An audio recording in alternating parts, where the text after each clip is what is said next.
ও সাহাবী আসো, হলপুরিকে তৈরি করা হয়েছে মেশকো জাফরান আম্বর দ্বারা, ঠিকই আছে। তার এই জন্য তৈরিটা কিন্তু অনেক উত্তম জিনিস দিয়া, কিন্তু কোন হলপুরি মহান আল্লাহর জন্য 2 রাকাত নামাজ আদায় করে নাই, একটা রোজাও রাখে নাই, পর্দার বিধান মানে নাই, হলপুরির জন্য স্বামী নাই, স্বামীর কথাও কোনোদিন মানে নাই। আর মহিলা যদিও নাপাক পানির দ্বারা তৈরি, সে আল্লাহর বিধান মেনেছে, নামাজ পড়েছে, রোজা রেখেছে, পর্দার বিধান মেনেছে, স্বামীর অনুগত হয়ে জীবন যাপন করেছে, দুঃখ কষ্টে সব জায়গায় সবর করে জীবন যাপন করেছে। এই কারণে, এই আমলের কারণে হুরপরির চাইতে দুনিয়ার মহিলা 70,000 গুণ সুন্দরী হয়ে যাবে।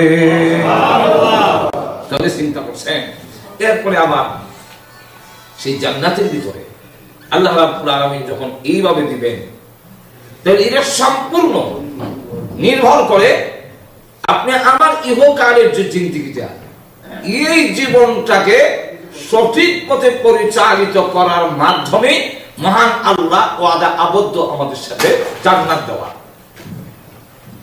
ঘুমে গেছেন আপনারা? আল্লাহ রাব্বুল আলামিন জান্নাত আমাদের দিবেন, ওয়াদা আবদ্ধ, ওয়াদা দেওয়া জান্নাত আমরা, কিন্তু বিনা শর্তে নয়, শর্ত আছে। আল্লাহ রাব্বুল আলামিন বলেন আমি তোমাদের সম দিছি, সমটা আমার দেওয়া। আমরা কাছে যে সম্পদ, প্রকৃত মালিক কিন্তু আমরা নিজে না। আমার পকেটে যে টাকা আছে, পাউন্ড আছে, ডলার, পাউন্ড আছে, বড় এবং ডলার আছে, টাকাও আছে।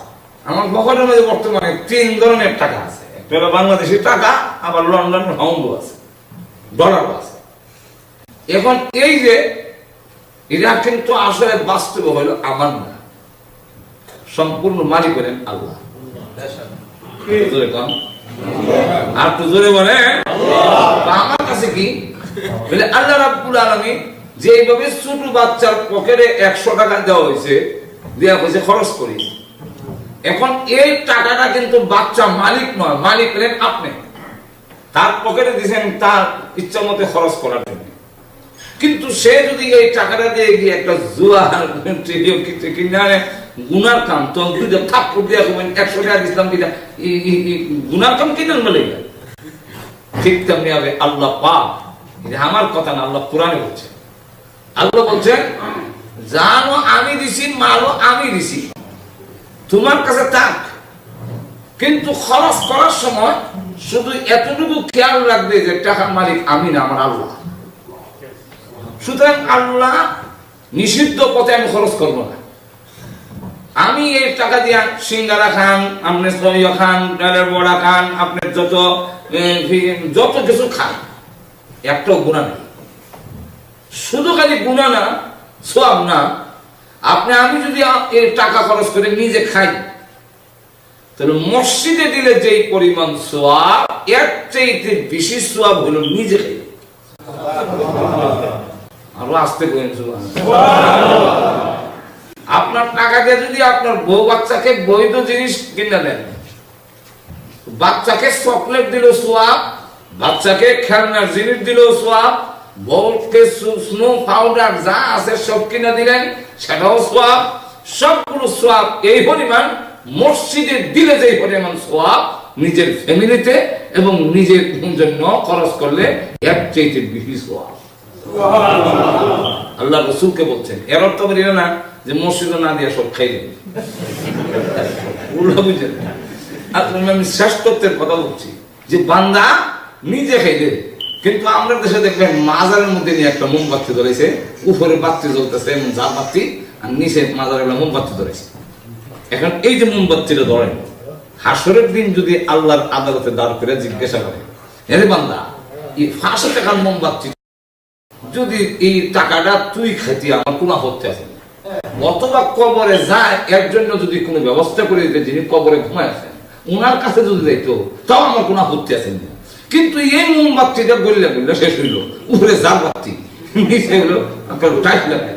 এখন উপরে বাতি জ্বলতেছে, এই মোমবাতিটা যে জ্বললে শেষ হইলো, না তোর হেঁটে গেল না মুক্তার হেঁটে গেল, এটা কোন হেঁটে গেছে জানো?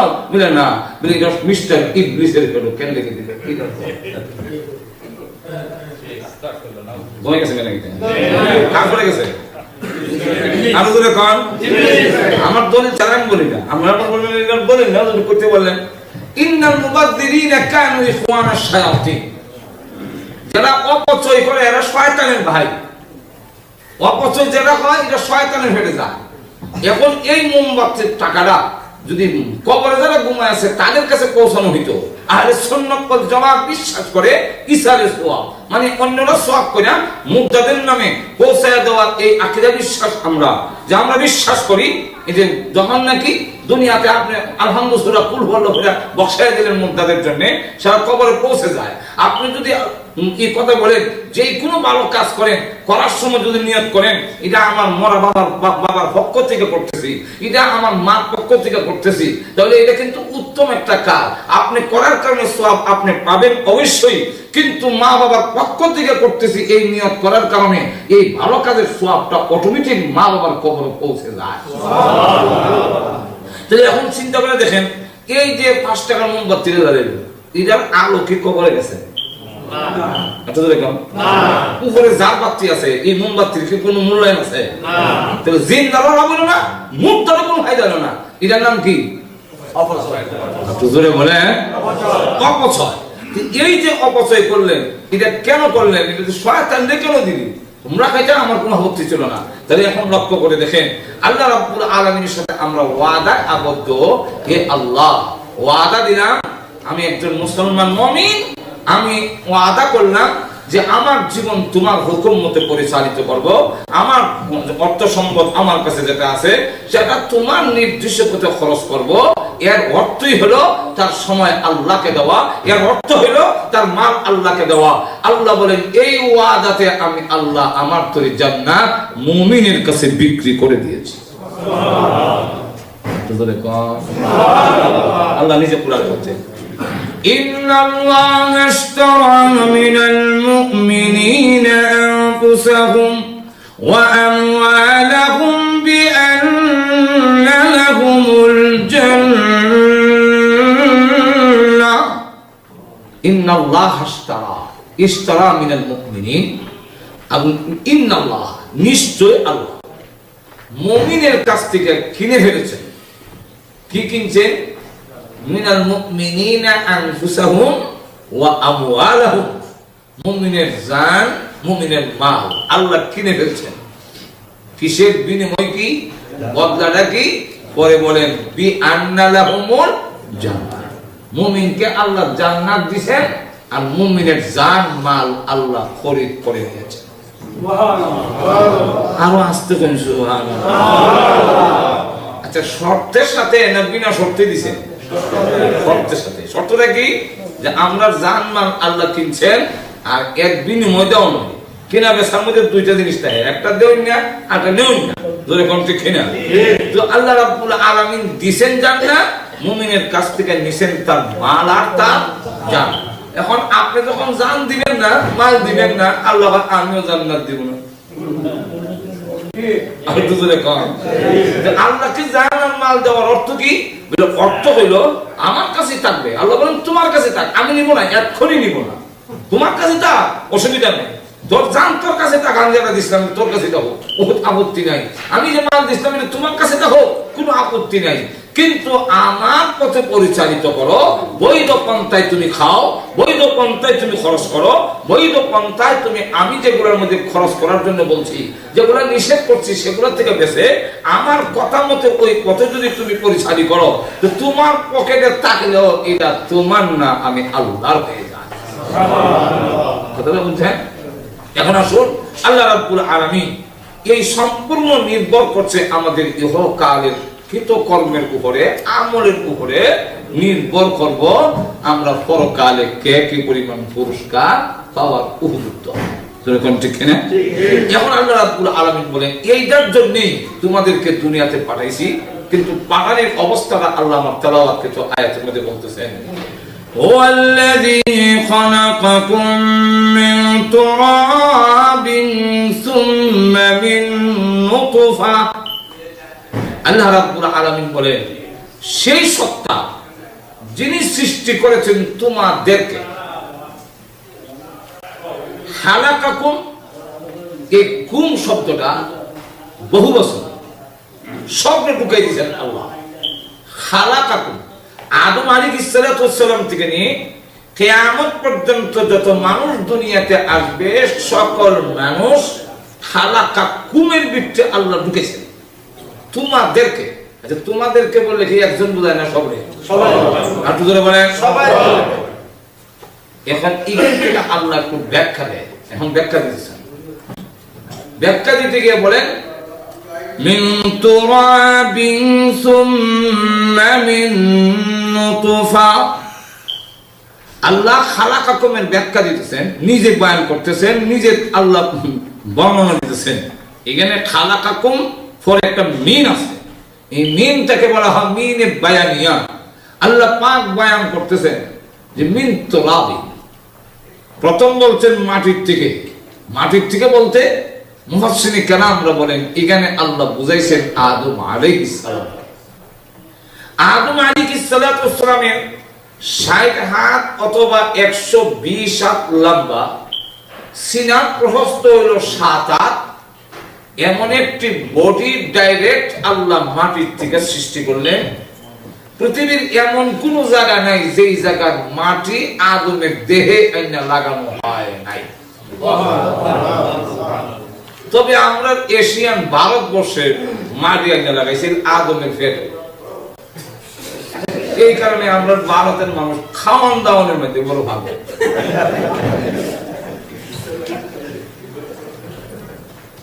আমরা দেখবেন আল্লাহ আকবার, অন্য জায়গায় দেখবেন একটা ডাইল একটা রাজি এমনি শেষ, আর আমরা দেখবেন ঘুমানো দাওয়াত দিলে ১৬টা আইটেম কইয়াও হয়, কিচ্ছু করতেছে।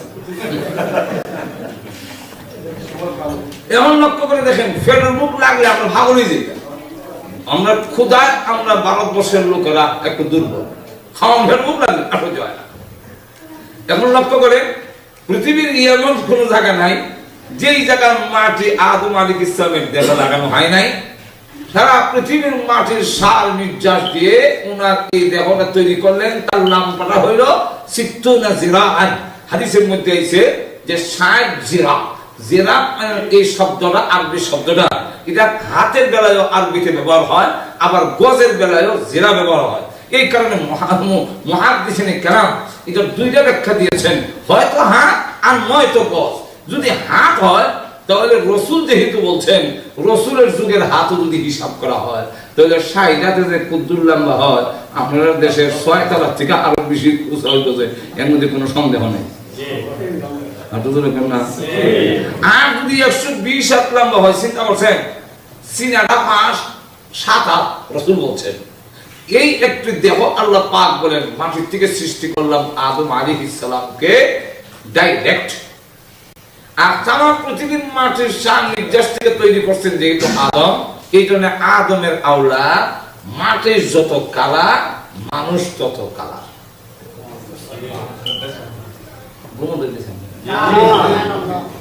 কোন জায়গার মাটি একবারে সাদা, মানুষের কালারও কোন জায়গার সাদা। কোন জায়গার মাটি খুব কালা, মানুষের মধ্যেও কোন জায়গার মানুষ খুব কালা নাই মনে হয় না। কোন জায়গার মাটি আবার এটা সাদা কালা মিলাই, এটার মধ্যে আবার অনেক আইটেম।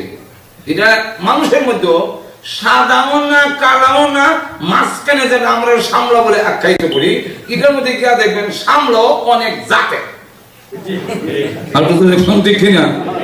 কোন সামলা হইলো সুন্দরের কাছাকাছি, কোন সামলা হইলো কালারের কাছাকাছি। অর্থাৎ মাটি যত কালা, আমার মধ্যে অত কালার সৃষ্টি হয়েছে, আমরা আদমের সন্তান।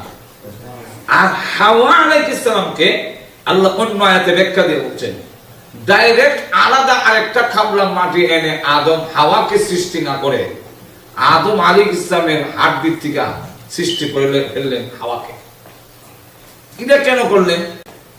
বানানোওয়ালা এইভাবে কেন বানাইলেন যে আরেকটা খাবলা মাটি দিয়ে তো বানাইতে পারত?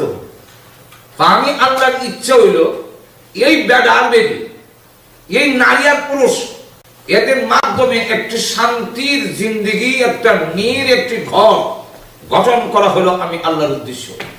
সুতরাং আরেক খাবলা মাটি যদি আইনা হাওয়াকে বানানো হয়, মূল পুরুষটার সাথে কোনো সম্পর্ক না হয়, তাহলে একজন আরেকজনকে মানবে না, মহব্বত সৃষ্টি হবে না। এই কারণে যতক্ষণ পর্যন্ত যার মূল ব্যক্তির সাথে সম্পর্কযুক্ত না হয়, মহব্বত হয় না।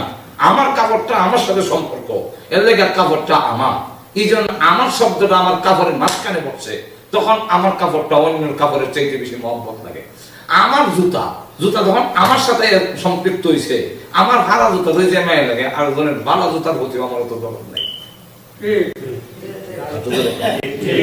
এইভাবে লক্ষ্য করে দেখেন, আমার শোক, আমার জুতা, আমার বাড়ি, আমার গাড়ি, আমার বাংলা গাড়িও এটা আমার। এইভাবে আমার কইতে কইতে বউ পর্যন্ত যদি যান, তো বউটা তো আমার। তাহলে আমার হওয়ার কারণে তার সাথে যে মহব্বতের সৃষ্টি হবে, এটা অন্য সাথে হওয়া সম্ভব না। তাহলে বউ আমার, এই কথা বুঝতে হবে যে এটা আমার, এটা আর কান থেকে জানি, এটা আমার অংশ। আমার অংশের কোন ত্রুটি থাকলে আমি ত্রুটি ঢেকে রাখি। এই জন্য আমরা বাংলাদেশে অনেক অন্ধ দেখি একবারে সানগ্লাস শুকো লাগে গেছে, ওইটা শোকের হওয়ারই নেই। এই সানগ্লাস লাগাইছে কেন? এই সানগ্লাস লাগাইছে দেখার জন্য নয়, চোখটা তার চোখের দুষ দেখার জন্য। যেমন সানগ্লাস লাগাইছে, পায়ের মধ্যে কোনো একজিমা থাকলে গরমের সময় মোজা দিয়ে ঘুরে রাখে, জিজ্ঞাসা করলে ভাই এত বড় গরমের মধ্যে মোজা ফিরছেন কেন? জবাব দেয়, কয় আমার পায়ের মধ্যে একজিমা, দেখতে খারাপ দেখা যায়, এর লেগে কষ্ট হইলেও আমি মোজাটা দেখে রাখছি। ঠিক তেমনি ভাবে বউ যদি আমার অংশ হয়ে থাকে, তার কোনো দোষ থাকলে আমার ঢেকে রাখা উচিত, প্রকাশ করা উচিত নয়। আর দুজনে কম, কিন্তু আমরা নিয়ম হলো বউর দোষ গিয়ে রেস্টুরেন্টে বইয়া পড়ে।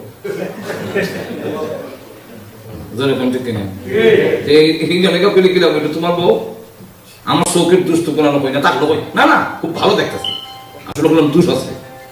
এখন এক দুই নম্বর হলো, মহিলাদেরকেও বুঝাই দিয়েছেন তোমাকে সৃষ্টি করা হয়েছে, তোমার যার সাথে যার বিয়ে হবে তার হাড় থেকে সৃষ্টি করা হয়েছে। তার যদি কিছু দোষ থাকে তুমি সবর করো, তাহলে সবর করলে মহান আল্লাহ পাক তোমার সম্মান মর্যাদা।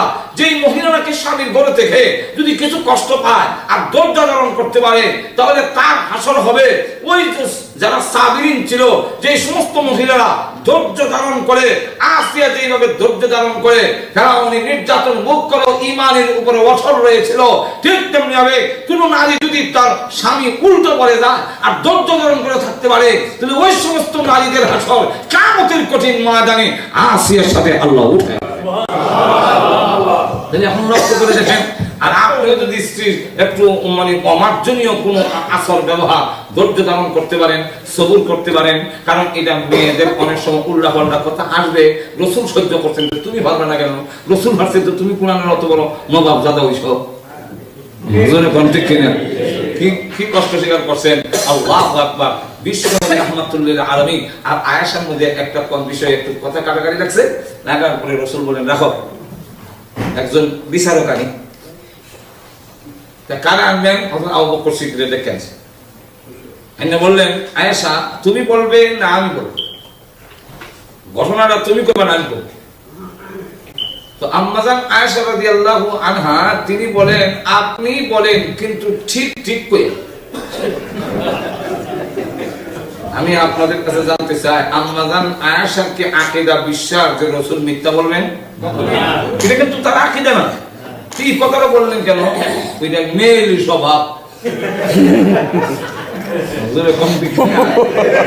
মেয়েলি স্বভাব। ওই আমরা তো কোনো সময় ঠিক করে মিশা মারতে না হইলাম এরকম বলে আমার গোসা উড়ে লাভ নাই, এটা তার স্বভাবই। সুতরাং রাসূল যেখানে সহ্য করছেন আপনি সহ্য করতে হবে, যদি কোন ঠিক না ঠিক না।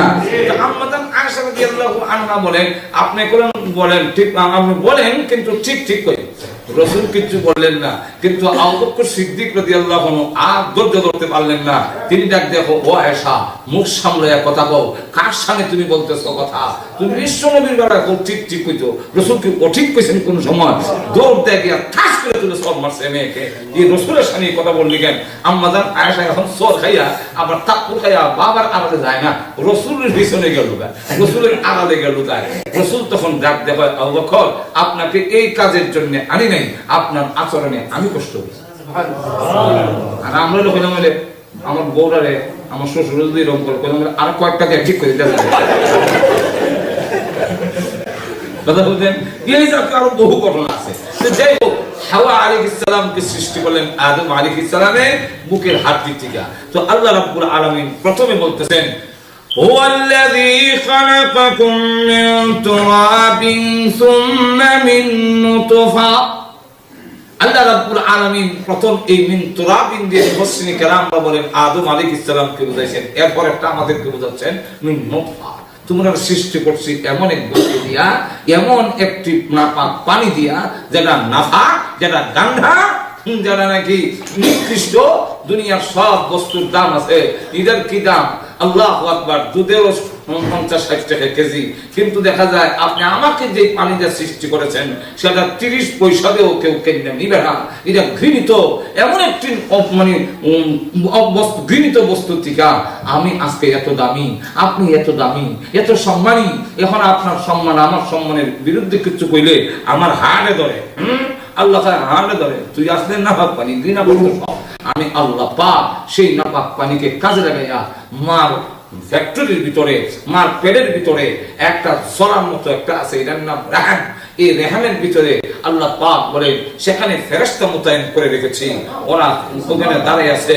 যেই মাত্র মা ফ্যাক্টরির ভিতরে যায়, আল্লাহ পাক নাপাক পানি ফেরেশতার হাতের মধ্যে উঠাইয়া ফেরেশতারা জিজ্ঞাসা করেন, আল্লাহ কাজে লাগাবো নাকি নষ্ট করে দিব? কাজে যদি লাগাই ছেলে বানাবো না মেয়ে বানাবো? ছেলে মেয়ে যদি বানাই, আল্লাহ আঙ্গুল কি 20টা দেব না 22টা দেব? তার চোখের সেন্টারকে ঠিক ভাবে বসাবো না একটু নাড়াই দেবো? এই জন্য অনেকের চোখ একটু নাড়াই দেখবেন কোন দিকে সেসে বোঝা যায় না। অনেকের আঙ্গুল আছে 22টা। আল্লাহ রাব্বুল আলামিন তখন ডাক দেবেন, হে ফেরেশতারা, আমার নতুন করে বাড়ার কোনো প্রয়োজন নাই। আঙ্গুল কটা দিবে আর চোখ কোন জায়গায় বসাবে? ফেরেশতারা রে, আমার লোহে মাহফুজ নামক বউনের দিকে তাকিয়ে দেখো, সে মার পেটে যাওয়ার 50,000 বছর আগে তার সুরত লটকাইয়ে রেখে দিয়েছি। তাকাই দেখো সেই অবস্থা দেখে বানায় নাও। আল্লাহ রাব্বুল আলামিন লোহে মাহফুজের মধ্যে, আমরা এখানে যারা আছি প্রত্যেকের ছবি কিন্তু লোহে মাহফুজের লক্ষ্যে। আল্লাহ নিজে বলেন, ওয়া কুল্লা শাইইন আহসাইনাহু ফি ইমামিন মুবিন। আল্লাহ রাব্বুল আলামিন বলেন যে প্রত্যেকটা বস্তু লোহে মাহফুজের মধ্যে লেখা আছে। এই কারণে রাসূলকে দেখিয়ে দিয়েছেন আমরা ছবি। রাসূল পৃথিবীতে থাকা অবস্থায় আমরা ছবি দেখে লেছেন। আল্লাহ আস্তে করে সুবহানাল্লাহ শুনুন কিভাবে তাফসীরে ইবনে কাসিরের মধ্যে বর্ণনা এনেছেন যে আল্লাহ রাসূল সাল্লাল্লাহু আলাইহি ওয়াসাল্লাম যখন নাকি কেউ বলেন মেরাজের রাত, হাদিসের মধ্যে জায়গার নাম উল্লেখ নাই, এই কারণে জায়গার নাম বলা হয় নাই। তাই মুহাদ্দিসিনে কেরাম দুইটা জায়গা উল্লেখ করেছেন, একটা হলো মেরাজের রাত আর একটা হলো স্বপ্নের মাধ্যমে। আল্লাহ পাক সমস্ত নবী উম্মত সহ বিশ্ব নবীর সাথে দেখা করেছে। আল্লাহর নবী বলেন, আমি টাকা দেখি কোন নবী এসেছেন 80 জন উম্মত নিয়ে, কোন নবী এসেছেন 10 জন উম্মত নিয়ে, কোন নবী 5 জন, কোন নবী 3 জন, কোন নবী 1 জন, কোন নবীর উম্মত একজন নাই। উনি একাই এসেছেন, দুনিয়াতে এসেছিলেন, কিন্তু একজন উম্মত তিনি তৈরি করতে পারেননি। হঠাৎ করে তাকায়া দেখি 6 লক্ষ উম্মত পিছনে, নবী আগে আসতেছে আমার সঙ্গে দেখা করার জন্য। তাদের পায়ের আঘাতে ধুলা বালুতে অন্ধকার হয়ে যাচ্ছে। আমি ডাক দিয়ে বললাম, প্রভু উনি কোন নবী? এত উম্মত নিয়ে আসতেছে আমার সঙ্গে দেখা করার জন্য। আল্লাহ রাব্বুল আলামিন জানিয়ে দিলেন, এ নবী উনি হলেন বনি ইসরাইলের জলিলুল কদর পয়গম্বর মুসা আলাইহিস সালাম। ওনার 6 লক্ষ উম্মত ছিল, 6 লক্ষ উম্মত নিয়ে আসতেছে আপনার সঙ্গে দেখা করার জন্য। নবীজির চেহারাটা মলিন হয়ে গেল, হিংসায় আল্লাহ কিয়ামতের কঠিন ময়দানে মুসা নবীকে 6 লক্ষ উম্মত দিয়েছো, এর মধ্যে আমার কোনো আপত্তি নাই। আল্লাহ মুসা নবীকে দাও, আমাকে দাও, এটার নাম হিংসা নয়। হিংসা হলো আল্লাহ উম্মতকে যা দিছো তা তুমি ধ্বংস করে দাও আর আমারে বাড়াইয়া দাও, এটার নাম আপনাদের নাম এটার নাম আল্লাহ উনাকে এত জ্ঞান দিয়েছো, আল্লাহ দাও উনাকে আওলাদ দিয়েছো, আমাকেও দাও আল্লাহ। ওনার সন্তানগুলো ভালো, লেখাপড়ায় ভালো, আমার আকলাক ভালো, আমার সন্তানগুলোকেও ভালো বানিয়ে দাও। এর অর্থ এরকম নয় যে তার সন্তানগুলোরে তুমি মাইরা আমারে ভালো দাও, এরকম কোনের কোনো দরকার নাই। আপনাদের এখন দরকার আছে এই হিংসা করার তো দরকার নাই। আমরা আল্লাহ তো দুর্বল না, আমাদের আল্লাহ তো এরকম না যে উনারে দিয়ে দিচ্ছেন আমি আর খেতাম না। ঠিক কিনা? আমরা অনেক সময় সরকারের অনুদান খাইতে গেলে লাইনে ধরলে বিশ্ববিদ্যালয়ে হেরে দাঁড়াইছে, আমি তো খেতাম না। কিন্তু আক্রমণ হাকিমিন তো এরকম নয় যে আপনারা দিচ্ছেন দিকে আমাদের দিত, এরকম তো না। সুতরাং এই কথা কোনের দরকার নাই যে ওনারটা ধ্বংস করে দাও, আমরা এই কথা উনারে দাও আমাকেও দাও। জোরে কোন ঠিক না? ঠিক না? তোমার বান্দারা তো অভাব নাই, আমার দাও, অসুবিধা কি? ওনার যদি এত সম্মান দিতে আরো আমারই দাঁড়ো না। জোরে কোন ঠিক না? আল্লাহর নবী বলেন আল্লাহ মুসা নবীকে 6 লক্ষ উম্মত দিয়েছে, আমার কোনো আপত্তি নাই। রব্বুল আলামিন কিয়ামতের মাঠে আমি বিশ্ব নবী তো এত উম্মত নিয়ে উঠতে পারবো না। আমি 23 বছরের জিন্দেগিতে আর কয়জন উম্মত কামাবো? আল্লাহ চেহারা মলিন। আল্লাহ ডাক দিয়ে বলেন নবী আপনি চেহারা মলিন করেছেন মুসা নবীর উম্মত দেখে, আপনার উম্মত তো আপনি দেখেন নাই, এখনই আপনার উম্মত আমি দেখাইয়া দেই। আমার লৌহে মাহফুজ নামক বইয়ের মধ্যে আপনার উম্মতের সকলের ছবি লটকানো আছে, এখনই দেখাইয়া দেই। মেহেরবানি করে আপনার মাথাটা ডান দিকে ঘোরান। আল্লাহ নবী বলেন আমি ডান দিকে মাথা ঘুরে তাকায় দেখি শুধু মানুষ আর মানুষ, মানুষের বীরের কারণে আমার ডান দিকের আসমান আর দেখা যায় না। আল্লাহ ডাক দিলেন নবীজি বাম দিকে মাথা ঘুরান। আমি আবার বাম দিকে মাথা ঘুরাইলাম, তাকায় দেখি বামেও মানুষের মানুষ, মানুষের বীরের কারণে আমার বাম দিকের আসমান দেখা যায় না। আল্লাহ বলেন নবীজি উপর দিকে তাকান। নবী বলেন উপর দিকে তাকাইলাম, তাকায় দেখি শুধু মানুষের মানুষ, মানুষের বীরের কারণে উপরের আসমানও দেখা যায় না। আল্লাহ ডাক দিলেন নবীজি মুসা নবী সারাক্ষণ মত দেখে আপনার চেহারা মলিন হয়ে গিয়েছিল, আর ডাইনে বামে উপরে অসংখ্য অগণিত মানুষ সকলগুলো হবে আপনি নবীর উম্মত। এখন লক্ষ্য করে দেখেন আল্লাহ রাব্বুল আলামিন আমরা প্রত্যেকের ছবি লটকানো আছে। এই জন্য প্রত্যেকটা মানুষের সামনে হাদিসের মধ্যে এসে আমরা এখানে যারা আইছি প্রত্যেকের গোটা মানব জাতি প্রত্যেকের দরজা ইয়াকিফু আলাল বাব খামসা মাররা, আজরাইল 5 বার আইসা আর ওই লৌহে মাহফুজের ছবি আর আপনার সাথে 5 বার মিলায়। সুবহানাল্লাহ বলবেন না? আল্লাহ রাব্বুল আলামিন বলেন ডাক দেবেন ফেরেশতারা আমার বলার দরকার নাই, তোমরা লৌহে মাহফুজের তাকসার দেখে আমার বান্দার গঠন তুমি তৈরি করে নাও। আল্লাহ রাব্বুল আলামিন বলেন ওই যে মার পেটের ভিতরে আমি আল্লাহ না পাক পানি থেকে পরিবর্তন করে অন্ধকারের মধ্যে, ওরে বান্দারা ও বান্দিরা আজকে আমাকে বলে গিয়েছো, আমার বিধান বলে গিয়েছো, আমার বিধান তোর মানতে ভালো লাগে না। তোমার দেহের সুন্দরের একটা আত্মগরিমা, তোমার চামড়ার কালার ভালো, স্বাস্থ্য ভালো, কিন্তু কেমনে ভালো হইলে এটা তো আর বুঝলি না। আল্লাহ রাব্বুল আলামিন বলেন আমি তোমার মার পেটের অন্ধকারের ভিতরে একটা দুইটা নয় 3টা অন্ধকারের ভিতরে আল্লাহ কোরআনে বলছেন ইয়াখলুকুকুম ফি বুতুনি উম্মাহাতিকুম খালকাম মিন বাদি খালকিন ফি যুলুমাতিন সালাস। 3টা অন্ধকারের ভিতরে ও পৃথিবীর মানব জাতি, পুরুষ ও নারী হও, একটু চিন্তা করে দেখো তোমার বাবার ইচ্ছা মতে নয়, তোমার মার ইচ্ছা মতে নয়, তোর ইচ্ছা মতে নয়, পৃথিবীর কারো ইচ্ছা মতে নয়, আমি আল্লাহর ইচ্ছা মতেই তোর দেহটাকে আমি আল্লাহ সাজাইছি। আল্লাহ রাব্বুল আলামিন কোরআনে বলেন হুয়াল্লাযী ইউসাউwirukum ফিল আরহামি কাইফা ইয়াশা লা ইলাহা ইল্লা হুয়াল আজিজুল হাকীম। আল্লাহ রাব্বুল আলামিন বলেন হুয়াল্লাযী ইউসাউwirukum ফিল আরহামি কাইফা ইয়াশা, আমি আল্লাহ তোর মার পেটের ভিতরে আমার যেমন ইচ্ছা সেই ইচ্ছা অনুযায়ী আমি তোমার বানাইছি। এখানে তোমার বাবারও হাত নাই, মারও কোনো হাত নাই। তাহলে আমরা কেন করার কাল হয়তো সব সুন্দর বানাবো না, এই ক্ষমতা আমাদের আছে নাকি? নাই। লক্ষ্য করে দেখেন আল্লাহ রাব্বুল আলামিন এখন এইভাবে সুন্দর একটি অবয়ব বানায়। আল্লাহ বলেন মিন নুতফা, নুতফাত থেকে মিন আলাকা, 40 দিন পরে এক চিল্লার পরে তোমার অবস্থার পরিবর্তন হয়ে একটা রক্তের পিণ্ড হলো। অন্য আয়াতের ব্যাখ্যা দিয়া বলছেন রক্তের পিণ্ড থেকে গোশতের টুকরা, গোশতের টুকরা থেকে 360টা জোড়া কঙ্কালের মধ্যে মহান আল্লাহ পাক লাগাই দিলেন। এর মধ্যে একটা সুন্দর একটি টাকচারের মধ্যে যখন গোশতগুলো ফিট করে দিয়েছে, তখন আমি হয়ে গেলাম সুন্দর একটি দেহে রূপান্তরিত হলো। এখন আমার গঠন হয়ে গেল, দেহ গঠন হইলো। হওয়ার পরে মার পেট থেকে আল্লাহ যদি একবারে 5 বছরের মধ্যে বাচ্চা বড় হয়ে, আমার তো কিভাবে আসারই কঠিন হইতো। কথা বুঝছেন? আল্লাহ রাব্বুল আলামিন বলেন তোমার মার পেট থেকে আমি বের করে আনছি ইউখরিজুকুম তিফলা, শিশু। কি হিসেবে করেছেন? শিশু। আপনারা দেশের ভাষায় বেবি, আপনার দেশে কি বুঝাদের নাম রেখে, অনেকে মেয়ের নাম বেবি রেখে দিচ্ছে। আচ্ছা, এই দেখি সারা জীবন বেবি থাকবো।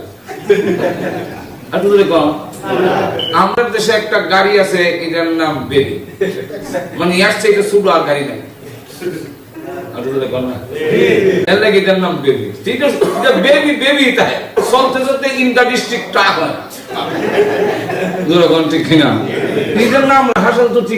কিন্তু আপনি আমার মেয়ের নাম বেবি, এটা তো সময় বড় হইব, তখন তোরা হামলা ইন্ডিয়া ডিস্ট্রিক্ট। এখন যখন ছেলে মেয়ে হইব, তখন তোরা হামলা রিয়াল গাড়ি, কারণ এদের পিছনে ডাবা ডুবা আছে। এই যে নাম মানুষ আল্লাহ রাব্বুল আলামিন বলেন ইউখরিজুকুম তিফলান, তোমাকে শিশু বাচ্চা অবস্থায় দুনিয়াতে আনলাম, তুমি কিচ্ছুই জানতে না। আরো ধরে বলেন আল্লাহ অন্য আয়াতে বলছে আমার কথা। অসুবিধা কিছু তো মনে হয়? আল্লাহ রাব্বুল আলামিন বলেন ওয়াল্লাহু আখরাজাকুম মিন বুতুনি উম্মাহাতিকুম লা তা'লামুনা শাইআন।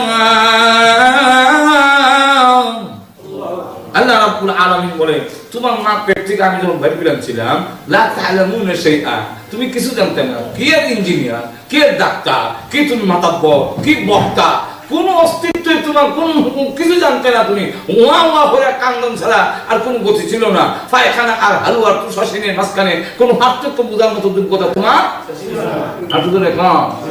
আর এখন তোমার মাথায় বুদ্ধি দিলাম, সব দিলাম, তখন তুমি কও আমি তোমার খালের তলে গাঞ্জা খাই। যেরকম ঠিক না? আমার বাংলাদেশে কিছু নাস্তিক তৈরি হয়েছে, নাস্তিক। যেরকম ঠিক না? নাস্তিকরা কোনো দলের না, এরা আওয়ামী লীগও না, বিএনপিও না, জাতীয় পার্টিও না, এরা লঙ্গিও না, গামছাও না। ভালো করে কম ঠিক না? সুতরাং বুদ্ধিমানের লোক হইলো এগারে সাথে বিরিয়ানি নেই। আমরা দেশে বড় বড় আমের আড়ত আছে, আমের আড়ত দেখি কতগুলো আম ইদায় হলাইতে। জিজ্ঞাসা করলাম বলে ভাই এই আমটি হলাইতেছেন যে কতগুলো ফসা, যে ফসা দিয়ে হলাইতেছেন আপনার আম কমতেছে না, বলে কমলেও হারাই দেওয়ার দরকার, নাহলে বাড়ি ফসাই দেবো। যেরকম ঠিক না?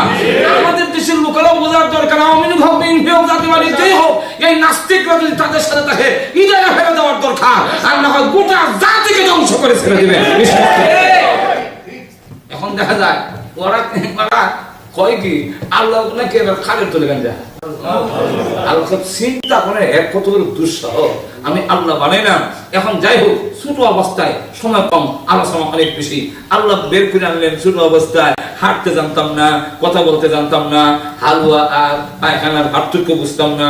আজকে যিনি বুদ্ধিজীবী, আজকে যিনি বুদ্ধির খুব দাবাব দেখান, ওনার জিন্দিগি গিয়ে তালাশ করে দেখেন, ছোট অবস্থায় যখন হাবুর খেলে চলে, তখন পায়খানার একটু সমস্যা মনে করিয়া খালি মাথা দিছে না, মুখ হয় না। তখন আল্লাহ রাব্বুল আলামিন বলেন তিফলান, শিশু বাচ্চা অবস্থান ছিলাম, কোন তোমার দাম নাই, কোন মূল্যায়ন নাই, তোমার কি কাজে তুমি লাগবে তো জানি না। সকল তুমি আব্বার উপরে নির্ভরশীল, মার উপরে নির্ভরশীল। মা ওয়া করে কানলে, আম্মা দুধ দিলে, তোমার দুধ দিলে, হ্যাঁ হ্যাঁ দুধ দাও, ইডো কর মতো তোর যোগ্যতা নাই। আস্তে আস্তে আমি আল্লাহ পাক, মা দুধ খাওয়াইছেন ঠিক, আব্বা আমার আইনা দিচ্ছেন, সব আয়োজন করে দিচ্ছেন তা ঠিক, কিন্তু বাচ্চাদের আস্তে আস্তে আস্তে আস্তে বড় করার ক্ষমতা একটু আস্তে কয়েন মানুষের পুলিশে শুনলে আবার ধরে নেওয়ার সম্ভাবনা আছে নাকি? একটু জোরে সরে বলেন কে করছেন বড়। অনেকে বাচ্চা এরকম আপনার দেশে বাউন, ওই যে ছোট যে খাটো বাচ্চা কি তখন আমরা কি করেন এই যে ছোট খাটো মানুষ আছে না একটা মানুষ এটা যদি ক্ষমতা থাকতো টাইম না লম্বা হয়ে থাকবে কেউ কিছু করা মা হয়ে কিছু করা নাই। তুই এখন লক্ষ্য করে দেখেন আল্লাহ রাব্বুল আলামিন বলেন মা বাপ তোমার ব্যবহার করছেন, কিন্তু আমি আস্তে আস্তে করে লিতাবলুগু আশুদ্দাকুম, আমি তোমাকে আস্তে আস্তে বড় করে বড় হওয়ার একটা মাপ পূর্ণতায় নিয়ে আমি আল্লাহ তোমারে পৌঁছাইলাম।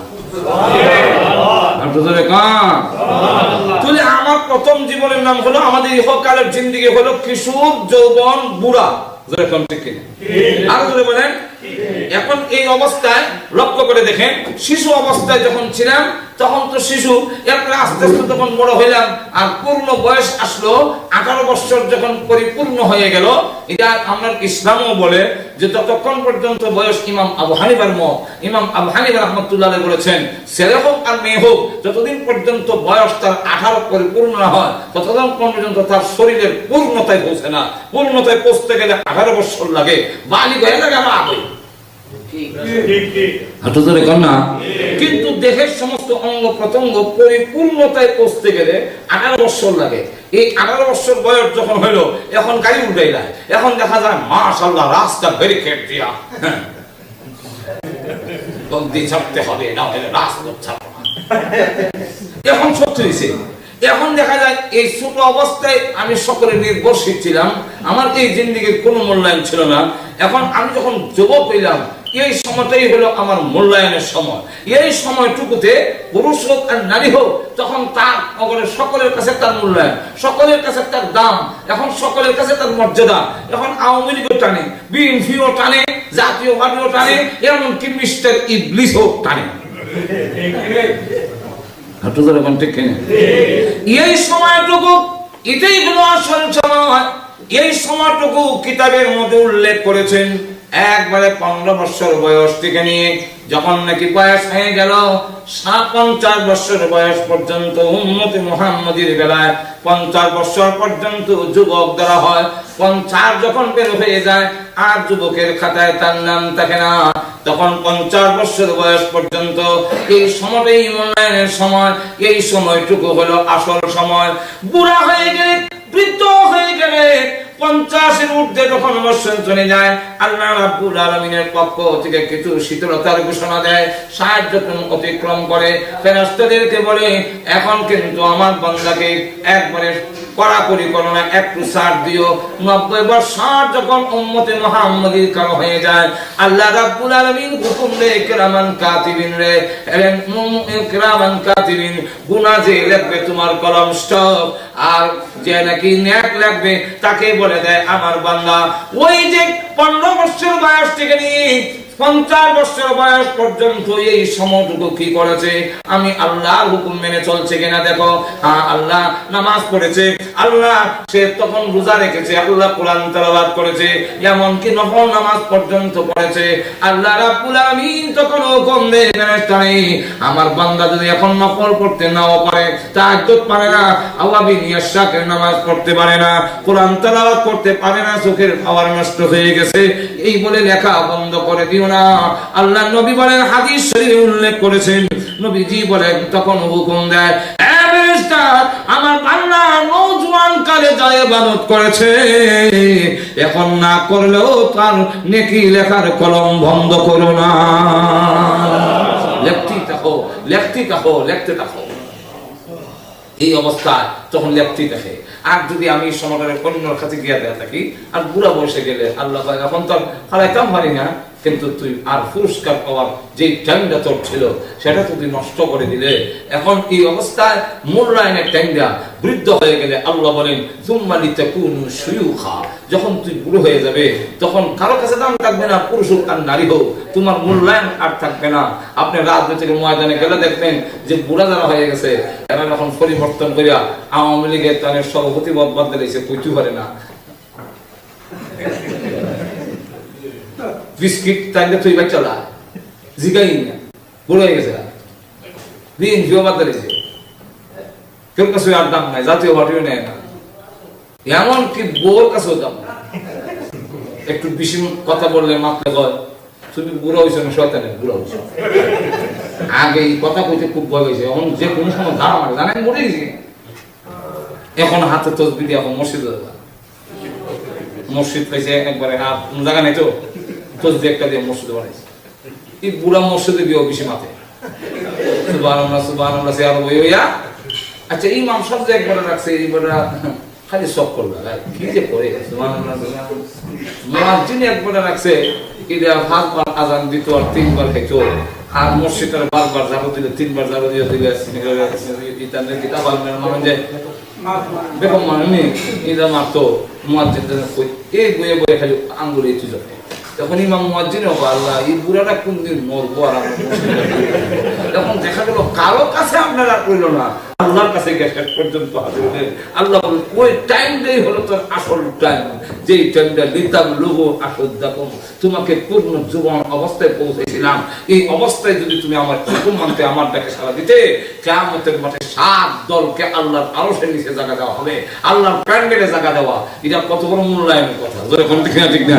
আমরা বাংলাদেশের বড় বড় যে জনসভা হয়, বড় বড় সমাবেশ হয়, আর মঞ্চ তৈরি করলে দেখা যায় কিছু লোক মঞ্চে উঠতে এত ধাক্কি শুরু করে, আমি তখন ভাবি যে নিচে জায়গা আছে, এখানে জায়গা নাই, খালি কল্লাটা দিয়ে গেলে কত ভালো জায়গা নাই, খালি কল্লা দেওয়া। আরে নেত্রী আসবে, নেতা আসবে, এই মঞ্চের জায়গা হওয়া কত বড় সম্মানের কাজ মনে করে।